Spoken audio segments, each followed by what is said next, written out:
गंवार सास। ममता ने अपने बेटे को पढ़ा लिखा कर बड़ा आदमी बनाया।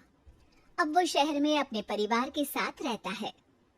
एक दिन ममता का बेटा रोहन अपनी पत्नी आलिया से कहता है, अरे आलिया, सुनो, माँ आपसे गांव में नहीं रहेगी। वो हमारे साथ यहीं रहेंगी शहर में। उनका कमरा आज नौकर से बोलकर अच्छे से साफ करवा देना। ओह, आज तो मेरी किटी पार्टी है, फिर मुझे जिम और फिर शॉपिंग। ठीक है, कल करवा दूंगी।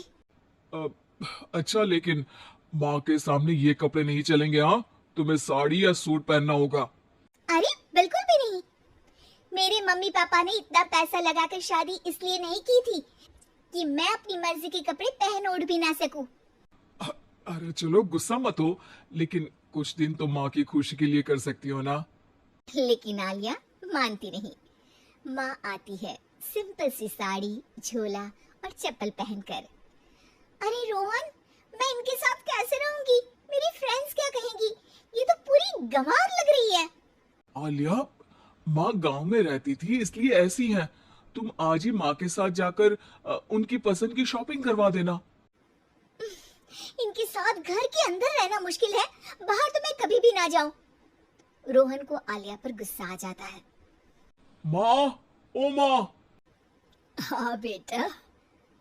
वो माँ को ले जाने के लिए उनका हाथ पकड़ता है कि अरे माँ, तेरे हाथ अभी तक इतने कड़े हैं। तूने इसका कोई इलाज नहीं किया? अरे बेटा, इसका कोई इलाज नहीं।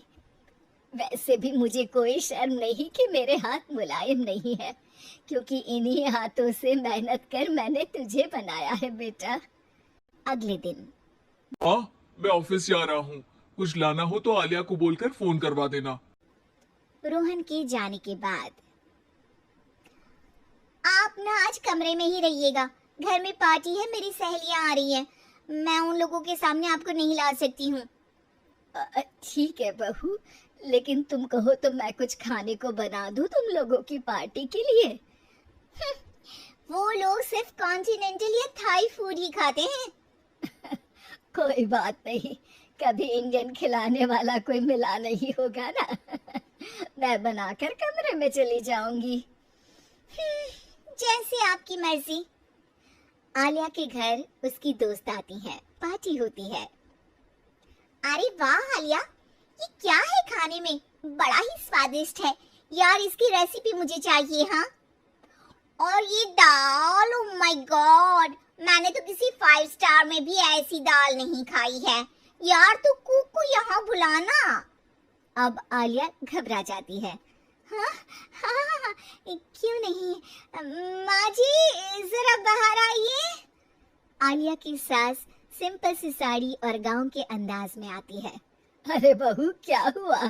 खाना पसंद नहीं आया क्या? बहू? अरे ये गांव से दिखने वाली औरत तुम्हें बहू क्यों बोल रही है? कौन है ये? वो हमारी नई नौकरानी है। सास बहू की बात सुनकर बहुत दुखी हो जाती है। वो सर झुकाकर जा ही रही होती है कि एक सहेली बोल पड़ती है।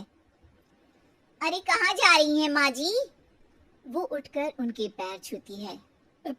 जीती रहो बेटा। क्या है ना, आपकी शक्ल बिल्कुल मेरी माँ जैसी है। पता है आलिया, मैं शहर पढ़ने आई और फिर शहरी हो गई, लेकिन मेरे माँ पापा तो आज भी गांव में रहते हैं, बिल्कुल इनके जैसे ही हैं।